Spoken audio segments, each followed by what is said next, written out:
नमस्कार दोस्तों, मैं हूं रणधीर और आप सबका स्वागत है मेरे यूट्यूब चैनल फिट्स एजुकेशन पे। आज हम लोग पढ़ने वाले हैं खरावर जनजाति के बारे में, जो कि अपने आप में भी एक इंपॉर्टेंट जनजाति है। हालांकि हमने 4 जो जनजाति कवर किए हैं वो पहले इंपॉर्टेंट है, इसलिए मैंने पहले उसे कवर किया है ना। और वो क्रम से भी है जनसंख्या के वाइज, तो पहले उसको पढ़ लेना है आपको, उसके बाद इस पर आना है।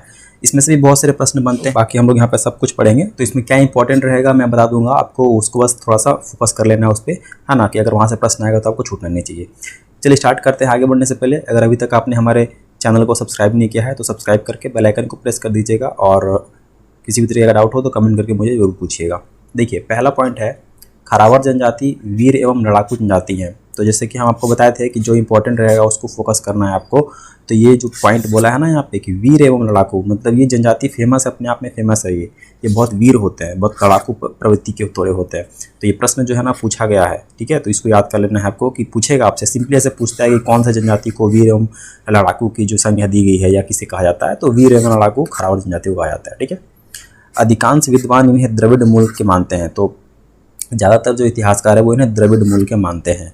प्रजाति दृष्टि से खरावर को प्रोटो ऑस्ट्रेलिड में रखा गया है। तो इनकी जो प्रजाति दृष्टि से अगर हम इसको देखें तो प्रोटो ऑस्ट्रेलिड में रखा गया है। झारखंड में ज़्यादातर जनजातियाँ प्रोटो ऑस्ट्रेलिड की ही आती हैं। जैसे उरांव को अगर हम छोड़ देना तो उरांव आपका द्रविड़ में है, ठीक है। सोरिया पहाड़िया द्रविड़ में है। तो इसको कहाँ रखा गया है? प्रोटो ऑस्ट्रेलिड में रखा गया। Very very important. खरावर जनजाति का मूल स्थान खेरी झार था, यहीं से इनका नाम पड़ गया खरावर, ठीक है। खरावर जनजाति अपने सम्मान के लिए सर्वस्व न्यौछावर कर देते हैं तथा सत्य बोलने के गुणों के कारण पहचानी जाती है। तो जैसे कि बताया अभी आपको कि वीर एवं लड़ाकू होते हैं, तो वहीं से ये निकल के आया कि सर्वस्व न्यौछावर कर देते हैं, मतलब कि सत्य बोलने के लिए अपने जान तक दे देते हैं, ठीक है। तो इसके लिए थोड़ा फेमस है ये। खरावर जनजाति खेरावरी भाषा बोलती है। तो इनका जो लैंग्वेज है वो है खेरावरी। तो खरावर से हो गया खेरावरी, खेरवारी। खरावर जनजाति की सर्वाधिक संख्या पलामू में पाई जाती है। तो ये आपके लिए इंपॉर्टेंट है कि सर्वाधिक जो जनसंख्या है वो पलामू जिला जो है ना हमारा, पलामू प्रमंडल, जिसके अंतर्गत 3 जिले आते हैं, है ना, गढ़वा, पलामू, लातेहार। तो ये पलामू जिले में पाए जाते हैं। डाल्टन के अनुसार खरावर उपजातियों में विभक्त है। डाल्टन पलामू का कमिश्नर था, है ना, इसी के नाम पर डाल्टन का नाम, डाल्टन के ही नाम पे पलामू का एक शहर है डाल्टनगंज, ठीक है। चलिए, ये तो खरी हिस्ट्री में हम लोग पढ़ते हैं। डाल्टन ने खरावर जनजाति को 4 उपजातियों में विभक्त किया। संडर ने खरावरों को 6 उपजातियों सूर्यवंशी, दौलतवंशी, घटबंदी, खैरी, भोक्तिगंजू तथा मिंजिया बताई है। तो संडर भी एक इतिहासकार था जो 6 उपजातियों में खरावर जनजाति को बांटा। ये यहाँ पे इसके नाम दिए हुए हैं। अगेन इंपॉर्टेंट नहीं है आपके लिए, जेपीएससी के लिए इंपॉर्टेंट है, इसको आप छोड़ दीजिएगा। हाँ, इतना जरूर याद रख सकते हैं कि डाल्टन ने कितने उपजातियों में बांटा था और संडर ने कितने उपजातियों में बांटा था। तो डाल्टन 4 और संडर 6, बस। रिजलिन ने रोहतास को खरावरों का मूल स्थान माना। तो रोहतास जो है वो रिजले के अनुसार, ये भी इतिहासकार है, इनके अनुसार जो रोहतास जिला है हमारा, है ना, वहाँ पे ये इनका मूल स्थान था, ऐसा रिजले का मानना है। अगेन ये भी इंपॉर्टेंट नहीं है आपके लिए। खरावर जनजाति अपने को सूर्यवंशी मानते हैं। हाँ, ये इंपॉर्टेंट है, ठीक है, ये इंपॉर्टेंट है। अपने आप को ये सूर्यवंशी मानते हैं। खरावर जनजाति अपने को 18 हाजरी कहते हैं। 18 हाजरी कहते हैं, ये संज्ञा इनको मिला हुआ है। खेरवारी भाषा का संबंध ऑस्ट्रिक परिवार से है। तो इनका लैंग्वेज किस ग्रुप में आता है, ये आपका इंपॉर्टेंट है, ठीक है। इसको आपको याद कर लेना है कि इनकी जो भाषा है वो ऑस्ट्रिक परिवार में आती है। खरावरों में विवाह का सर्वाधिक प्रचलित रूप आयोजित विवाह है। तो अरेंज मैरिज जो विवाह होती है, आयोजित विवाह हम लोग देखे हैं, संथाल में भी मुंडा में भी प्रचलित है, ठीक है, उरांव में भी प्रचलित है। तो खरावर में भी जो आयोजित विवाह है वो ज़्यादा प्रचलित है। आयोजित विवाह का मतलब हो गया कि अरेंज मैरिज, मतलब लड़की पक्ष और जो लड़का पक्ष होता है दोनों की मर्जी से, है ना, उसको आयोजित विवाह कहते हैं। जिसे हम लोग अरेंज मैरिज बोलते हैं उसको आयोजित विवाह लोग बोलते हैं। खरावरों में धूमकुरिया जौवागिरी जैसी संस्था नहीं पाई जाती है। Very very very very important. इसको आप 8-10 स्टार लगा लो, जितना मर्जी लगा लो, ठीक है। धूमकुरिया खरावरों में नहीं पाई जाती है, बहुत इंपॉर्टेंट है। ये अभी तक का सबसे इंपॉर्टेंट पॉइंट अगर मेरे साथ पूछेंगे तो, है ना। धूमकुरिया क्या होता है? धूमकुरिया जैसे युवागिरी, बहुत बार इस पर हम डिस्कस कर चुके हैं पहले भी अपने वीडियो में, फिर बता देता हूँ।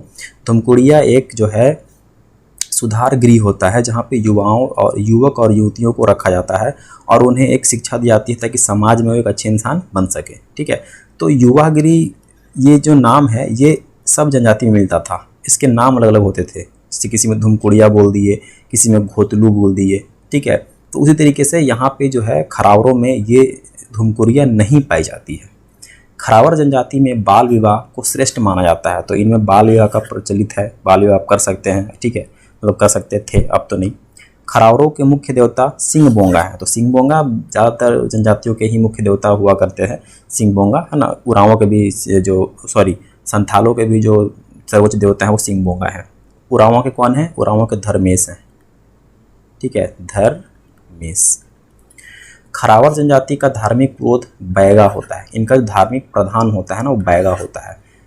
खरावरों की पंचायत को बैठकी कहा जाता है, जहाँ पे लोग बैठते हैं। देखिए अगेन यहाँ पे इंपॉर्टेंट है, खरावर जनजाति के लोग जहाँ पंचायत करते हैं उसको बैठकी कहा जाता है। और हमने पीछे पढ़ा है कि जो पंचायत होती है उनको अखड़ा कहा जाता था, और अन्य जनजातियों में पंचायत जहाँ पे होती थी उसको अखड़ा कहा जाता था। खरावर जनजाति के 4 गाँवों की पंचायत को चट्टी, 5 गांव की पंचायत को पचोरा और 7 गांव की पंचायत को सतोरा कहा जाता है। तो शासन व्यवस्था जब पढ़ेंगे ना तो वहाँ पे बताएंगे कि इनका जो एडमिनिस्ट्रेशन था वो कैसा था। तो बस आपको बस यहाँ पे याद रखने के लिए कुछ तो है नहीं इंपॉर्टेंट, लेकिन फिर भी आप समझ लीजिए, समझना जरूरी है। जैसे इनके गाँव को मिला के अगर पंचायत बनाना है, तो अगर 4 गाँवों को मिला के पंचायत बनाया जाएगा तो उसे चट्टी कहेंगे, तो च से 4, च से चट्टी। 5 गाँव को मिला देंगे तो प से 5, प से पचोरा। अगर 7 गाँव को मिला के पंचायत बनाएंगे तो सतोरा, ठीक है, इजी है, याद हो जाएगा। नेक्स्ट है, झारखंड की सर्वाधिक युद्धक जनजाति खरावर है। यह जनजाति सत्य हेतु अपनी सभी कुछ बलिदान करने के लिए प्रसिद्ध है। तो ये ऊपर में हम लोग पढ़ चुके हैं, ऊपर वाला ही पॉइंट रिपीट हो गया है ना। तो वही अगेन जो सत्य के लिए ये लोग काफ़ी फेमस हैं, है ना, और अपना सब कुछ न्यौछावर कर देते हैं, वीर होते हैं, युद्धक होते हैं, ठीक है। तो पूछ सकता है आपसे कि सर्वाधिक युद्धक जनजाति कौन सी है झारखंड की? खरावर। खरावर जनजाति में सुबह के खाना को लुकमा, दोपहर के भोजन को बियारी तथा रात के खाने को कलेवा कहा जाता है। इम्पोर्टेंट नहीं है, ठीक है। खरावर जनजाति का परंपरागत पेशा खैर बीज से कत्था बनाना था, ये इम्पोर्टेंट है, ठीक है। इनका परंपरागत पेशा मतलब कि इनका व्यवसाय क्या था? तो खैर का जो वृक्ष होता है ना, खैर एक पेड़ होती है, उससे कत्था बनाया जाता है। कत्था जो पान में हम लोग जो पान खाते हैं उसमें कत्था लगाया जाता है, तो वो खैर के पेड़ से ही निकलता है, ठीक है, बनता है। तो ये इनका परंपरागत पेशा था। तो ये बहुत ही छोटा सा टॉपिक था। अब हम लोग इसी वीडियो में MCQ भी देख लेते हैं, है ना, एक ही वीडियो में कवर हो जाएगा। फिर इसके बाद हम लोग जो बचे हुए टॉपिक्स है उसको जल्दी से कवर कर लेंगे। देखिए ज़्यादा MCQ नहीं है, 8-10 होंगे शायद। देखिए पहला प्रश्न जो है कह रहा है कि निम्नलिखित में से कौन सी जनजाति स्वयं को सूर्यवंशी राजपूत हरिश्चंद्र के कुल की मानती है? तो सूर्यवंशी से आप पकड़ सकते हैं कि सूर्यवंशी अपने आप को कौन कहते थे? खरावर कहते थे। Option number C is the right answer. निम्न में से कौन सी जनजाति सत्य हेतु अपना सभी कुछ बलिदान करने के लिए प्रसिद्ध है? अगेन खरावर।